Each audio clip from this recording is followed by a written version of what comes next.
पास है यहाँ पे iQOO 9 Pro और iQOO 9 Pro का यहाँ पे मैं पिछले कुछ दिनों से यूज कर रहा हूँ। यहाँ की लगभग 10 दिन तक इसकी टेस्टिंग करी है और आपको एक बात बता देने वाला हूँ, काफी महंगा फोन आपको देखने को मिलता है, काफी प्रीमियम फोन देखने को मिलता है, लेकिन फिर भी कुछ जगह लगता है कि यहाँ पे कुछ कमियां छोड़ दी गई हैं। तो वीडियो को पूरा एंड तक देखते रहिए, आप लोगों को सब समझ में आ जाए कि जो फोन है ये आप लोग के लायक है या नहीं है और आखिर इस फोन की यहाँ पे पीछे की कहानी यहाँ पे क्या होती है।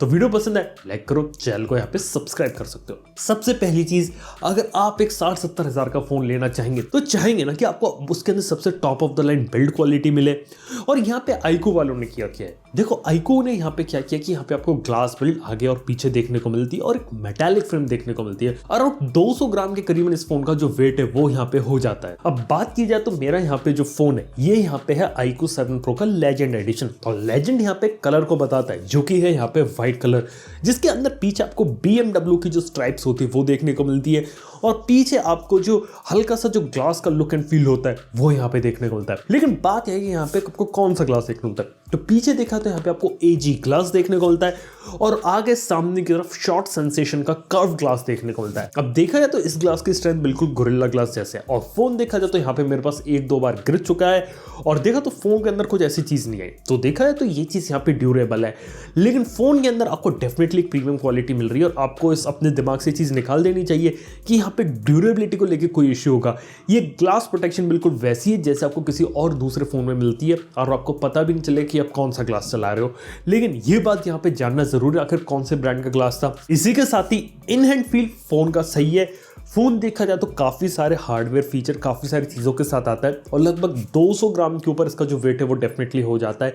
इसे डेफिनेटली बिल्कुल ही हल्का पतला फोन या फिर बिल्कुल ही भारी फोन नहीं कह सकता, लेकिन हाँ जिन लोगों को बड़े फोन पसंद है उन लोगों को ये चीज यहाँ पे पसंद आएगी। और फोन देखा तो हल्का सा यहाँ पे थिक भी है, यहाँ पे अराउंड 8.83 mm है। लेकिन बात किया तो यहाँ पे फोन के अंदर सिर्फ और सिर्फ आपको व्हाइट कलर ही देखने को नहीं मिलता, इसके साथ एक डार्क क्रूज कलर भी आता है जिसके अंदर बोला गया कि यहाँ पे आपको बुलेट प्रूफ मटेरियल देखने को मिलेगा। तो अलग अलग चीजें हैं यहाँ पर, उसका एक ब्लैक कलर भी आता है। तो हाँ, जिन लोगों को यहाँ पे व्हाइट कलर पसंद नहीं है वो लोग यहाँ पे ब्लैक कलर भी ले सकते हैं।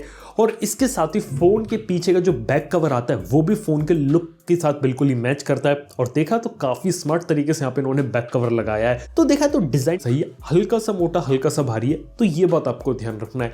लेकिन वहीं बात करें इसके डिस्प्ले के बारे में तो यहाँ पे आपको 6.78 इंच का कर्व्ड एमोलेड डिस्प्ले देखने को मिलता है। ये एक E5 एमोलेड स्क्रीन है LTPO 2.0 टेक्नोलॉजी के साथ। 120 हर्ट्ज का रिफ्रेश रेट है, 300 हर्ट्ज का यहाँ पे टच रिस्पॉन्स देखने को मिलता है और 1000 हर्ट्ज का इंस्टेंटेनियस टच रिस्पॉन्स है। डिस्प्ले की क्वालिटी है, पैनल के बारे में बात करूँ बहुत ही अच्छी है, अप टू 1500 निट्स की पीक ब्राइटनेस है। लेकिन यहाँ पे पीक ब्राइटनेस का मतलब रहता है कि फोन के अंदर HDR चलाऊंगा तो किसी पर्टिकुलर एरिया पे 1500 निट्स की ब्राइटनेस रीच कर जाएगी। ये पूरे डिस्प्ले की सस्टेन्ड ब्राइटनेस नहीं होती है, ये लोगों के मन में है। इसलिए कई बार अगर आप कोई टेस्ट वगैरह देखते हैं जिसके अंदर कोई भी मीटर वगैरह ला के ब्राइटनेस मेजर की जा रही है वो थोड़ा सा अनसाइंटिफिक हो जाता है, क्योंकि पूरे डिस्प्ले की यहाँ पे ब्राइटनेस को मेजर नहीं किया जाता। इसके अंदर एक छोटे से पार्ट को मेजर किया जाता है, उसकी मैक्सिमम पीक ब्राइटनेस, वो भी HDR सेटिंग में। क्योंकि अगर लंबे समय तक अगर मैं यहाँ पे इसकी ब्राइटनेस ज़्यादा कर दूंगा डिस्प्ले के अंदर बर्न और बैटरी ड्रेन हो सकती है, ये एक चीज़ रहती है। लेकिन आउटडोर में क्वालिटी काफ़ी अच्छी, HDR वीडियोस में प्लेबैक काफ़ी अच्छा है, ये एक चीज़ यहाँ पे बेटर मिलती है। नेटफ्लिक्स के अंदर ये सिर्फ फुल HD को सपोर्ट करता है, HDR का सपोर्ट नेटफ्लिक्स में नहीं है। इसका एक रीज़न जो मेरे को समझ में आता हुआ है कि डिस्प्ले हो सकता है कंपैटिबल हो सकता है चिपसेट भी कंपैटिबल हो, लेकिन ये जो फ़ोन है वो काफ़ी ज़्यादा नया और हो सकता है नेटफ्लिक्स वालों ने सभी सर्टिफिकेशन नहीं दिया है। ये चीज़ मैंने पहले भी देखा है कि कोई फ़ोन लॉन्च होता है HD का सर्टिफिकेशन है, लेकिन जब तक कंपनी वालों से भेजते नहीं उसको HDR का सर्टिफिकेशन मिलता नहीं है तब तक ये चीज़ यहाँ पे इनेबल नहीं होती। शायद हम थोड़ा इंतजार करना पड़े चाहे फ्यूचर में चीज़ इनेबल हो, फिलहाल अभी ये फीचर फोन के अंदर देखने को नहीं मिल रहा है। इसके साथ ही बात किया तो कुछ गेम एनहेंसमेंट के फीचर है जो सिर्फ गेम खेलते वक्त आप यहाँ पे इनेबल कर सकते हैं। पहला फीचर है SDR का HDR में कन्वर्जन। स्टैंडर्ड डायनामिक रेंज का अगर आप गेम खेल रहे हो तो HDR में ऑटोमेटिकली कन्वर्ट हो जाएगा।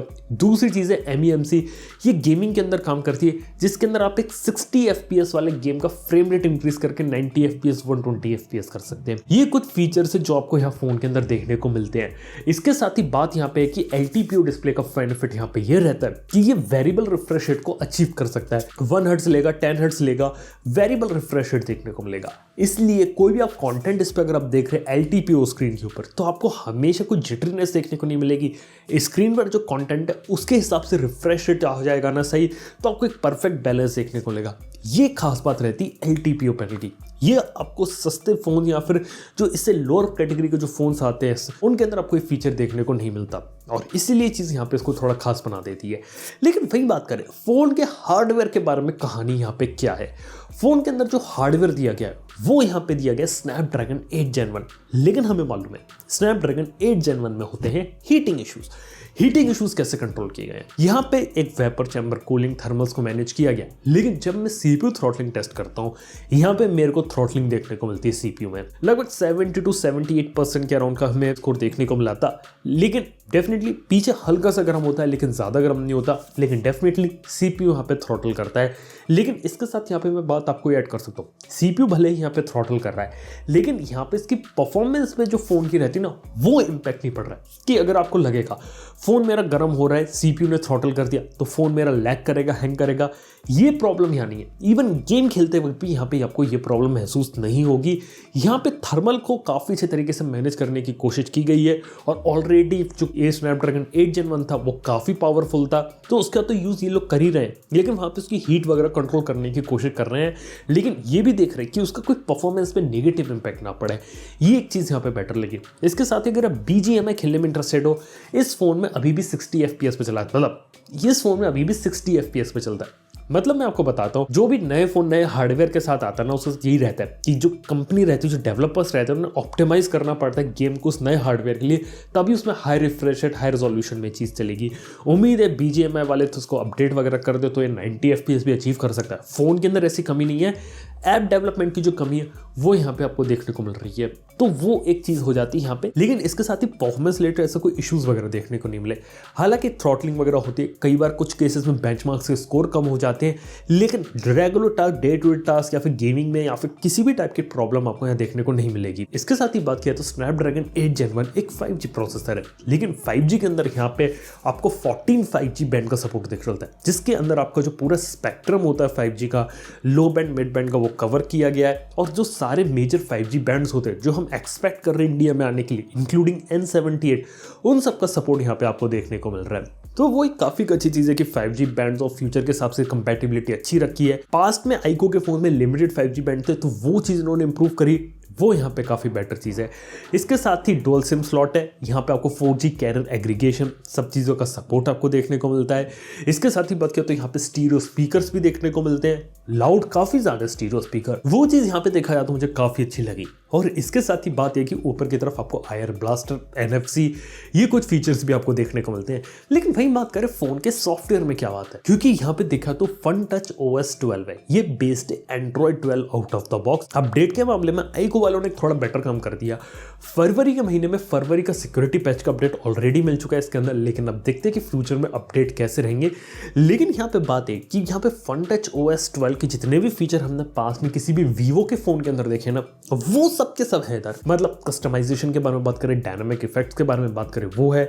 और ऑलरेडी मैं बता चुका हूँ FunTouch OS पिछले काफ़ी लंबे समय इंप्रूव हो चुका है और एक एंड्रॉइड जैसा लगता भी है, और काफ़ी सारे लोगों को यहाँ पे पसंद आ सकते हैं उसके फीचर और उसका जो ओवरऑल UI डिज़ाइन वगैरह, वो काफ़ी सारी चीज़ें उन्होंने सिंप्लीफाई यहाँ पे करी है, वो एक बेटर काम है। लेकिन कुछ कमी यहाँ पे बताऊँ तो यहाँ पे डेफिनेटली कुछ एक्स्ट्रा ब्लोटवेयर है, जो मेरी नज़र में 60-70 हज़ार रुपये अगर आप इन्वेस्ट कर रहे हो, कम से कम एक ब्लोटवेयर फ्री एक्सपीरियंस आप एक्सपेक्ट करोगे ना, वो चीज़ नहीं है। और हॉट एप्स हॉट गेम्स वाली चीज़ लगी, वो चीज़ इतनी पसंद नहीं। हालांकि ब्लोटवेयर आप डिसेबल कर सकते हो, हॉट एप्स हॉट गेम्स आप डिसेबल कर सकते हो, लेकिन वो अगर आपने हटा दिए, एक कंप्लीट क्लीन एक्सपीरियंस यहाँ पे आप ले सकते हो। और UI भी ऐसा है कि इससे आप यहाँ पे एंजॉय कर सकते हो, ऐसे कोई प्रॉब्लम नहीं आने वाली, और स्मूथली यहाँ पे काम करता है। इसके साथ ही यहाँ पे Android 13 और 14 का जो अपडेट आएगा उसका ऑलरेडी प्रॉमिस है, देखते हैं वो अपडेट का सिचुएशन यहाँ कैसे रहता है। लेकिन अभी तक का कुछ ट्रैक रिकॉर्ड देखे तो आईको वालों ने टाइमली अपने काफ़ी सारे फोन्स में अपडेट्स प्रोवाइड करे हैं। हैं एंड्रॉइड के, ये चीज देखने वाली बात हो कि इस फोन के साथ यहाँ पे क्या रहता है, तो वो एक यहाँ पे बात है। और इसके साथ ही बात करें तो सॉफ्टवेयर तो चलो सही है, काफी सारे लोगों को पसंद आ जाएगा, एड्स वगैरह भी देखने को नहीं मिलते हैं,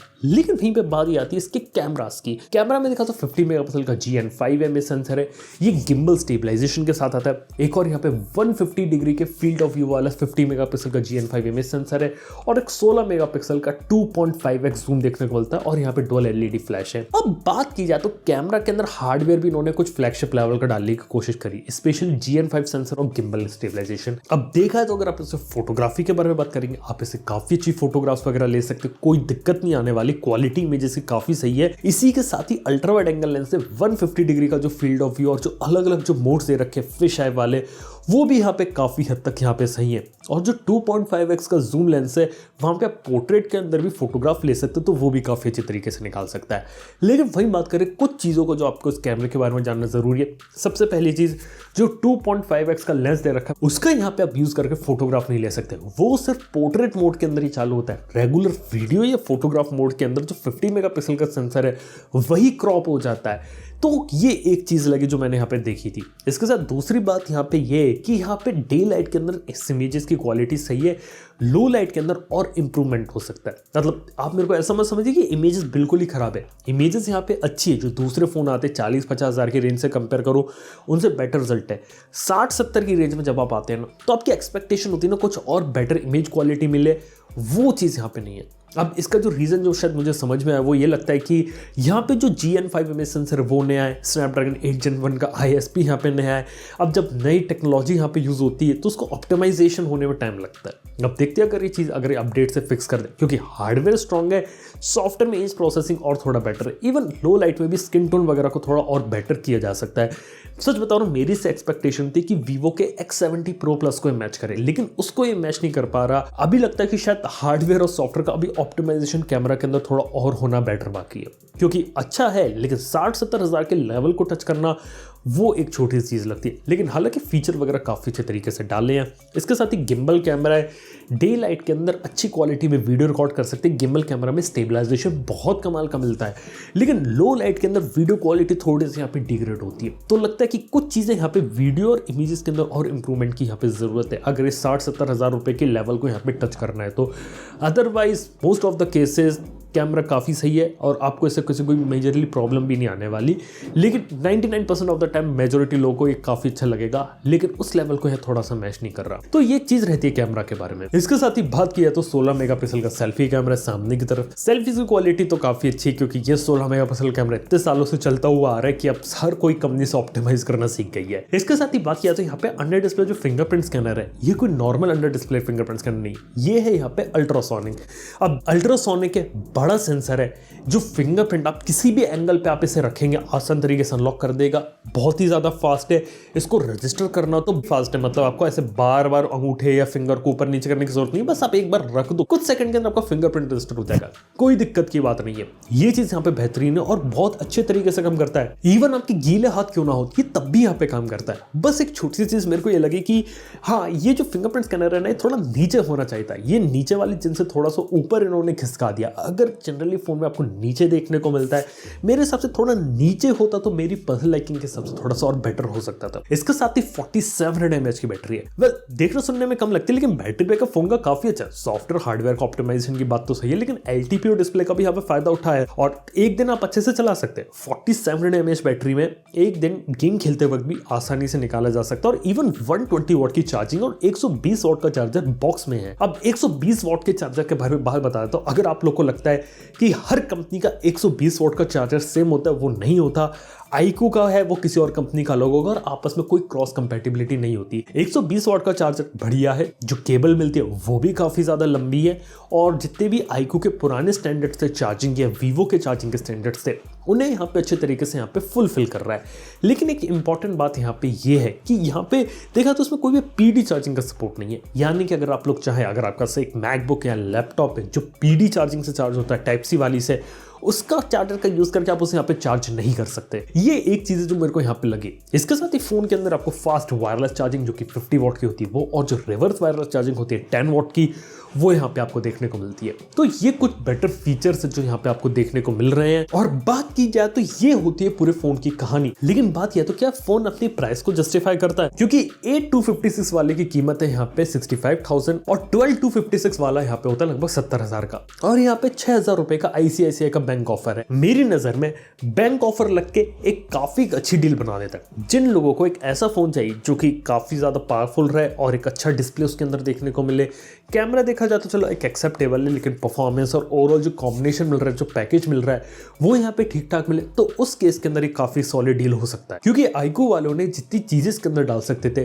वो चीजें उसके अंदर डाल दी। चलिए प्रोस के बारे में बात करते हैं सबसे पहले इसके। तो सबसे पहले तो डिस्प्ले क्वालिटी वाइज काफी अच्छा है और one of the best display panel Android में जो आप ले सकते हैं वो यहाँ पे आपको देखने को मिल रहा है, खास तौर पे जो E5 AMOLED स्क्रीन होती है वो। इसके साथ ही बैटरी लाइफ काफी अच्छी है और उसकी चार्जिंग स्पीड्स 120 वॉट की वो यहाँ पे काफी सॉलिड है। इसके साथ ही देखा है तो परफॉर्मेंस काफी अच्छी है, यानी कि थ्रॉटलिंग होती है, लेकिन जो थर्मल थ्रॉटलिंग हो रही है उसके बावजूद भी जो परफॉर्मेंस का आउटपुट और जो हीट मैनेजमेंट कर रहे हैं वो अच्छा iQOO 9 Pro में। इसके साथ ही इमेजेस की क्वालिटी डे लाइट के अंदर काफी सही है, अल्ट्रा वाइड एंगल लेंस से पोर्ट्रेट इमेजेस वो यहाँ पे काफी सही देखने को मिल रहे हैं, और जो गिम्बल स्टेबलाइजेशन होता है वीडियो में, तो वीडियो भी काफी स्टेबल देखने को मिलता है। इसके साथ ही FunTouch OS 12 काफी ज्यादा सही है। कुछ यहाँ पे iQOO के फीचर्स डाले गए जैसे मॉन्स्टर मोड हो गया, गेमिंग मोड हो गया, और खास तौर पे NEMC वाला फीचर गेमर्स के लिए, और यहाँ पे जो SDR to HDR कन्वर्जन होता है वो Android 12 out of the box, ये कुछ चीजें यहाँ पे सही है इधर। और इसी के साथ ही देख बात किया तो 14 5G bands, ultrasonic fingerprint scanner,